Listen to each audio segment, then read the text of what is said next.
The tracking shot, or otherwise known as dolly shot, is very popular in film. In this shot, there's a camera mounted either on a moving vehicle or handheld by a moving cameraman that goes forward and backward, diagonally, or horizontally. This shot is typically used to capture a subject in motion. For example, a scene of someone driving a car or running.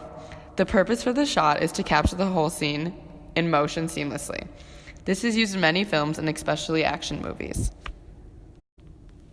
The high-angle shot is where the camera is mounted high or above the scene looking downwards. This shot has the ability to make the subject seem very vulnerable or powerless. It is also known in helping to assist the scene in being portrayed as much more dramatic.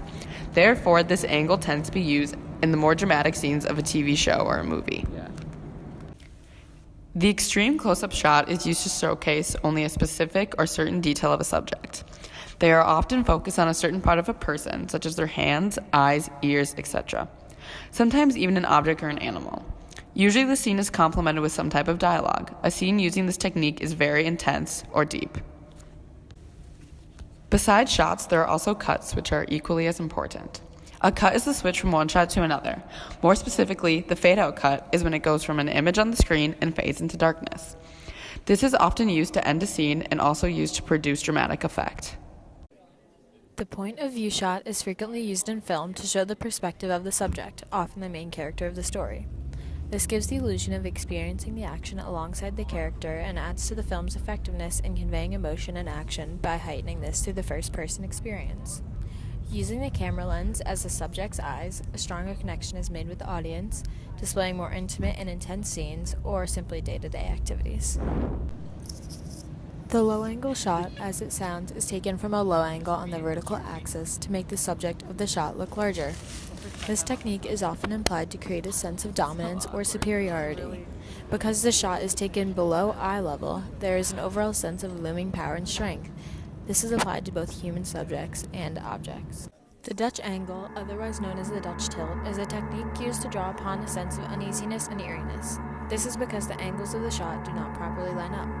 For example, a slanted horizon line or a door frame. In more technical terms used in professional cinematography, the camera is angled on its roll axis so that the shot is composed with vertical lines at an angle to the side of the frame, or so that the horizon line of the shot is not parallel with the bottom of the camera frame. This technique is often accompanied by suspenseful music to add to the uneasy ambiance.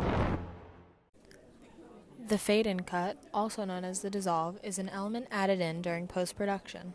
This overlaps two separate shots in order to show the transition between different perspectives or different scenes. This is an establishing shot. It shows the viewer where the scene is taking place. In this case, from the establishing shot, the viewer can know that our characters are in a college dorm room. Now, it makes sense that I'm on a computer. Maybe I'm finishing a paper.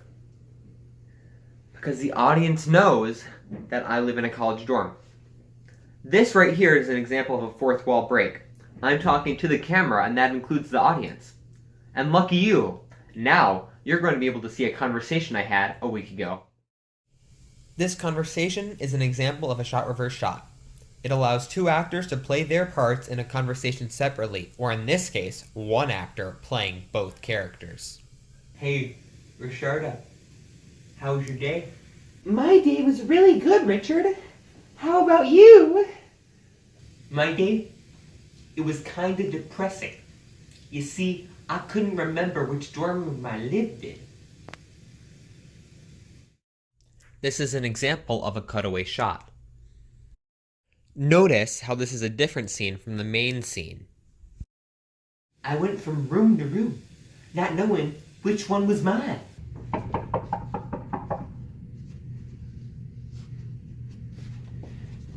It is a shift back and forth between two scenes.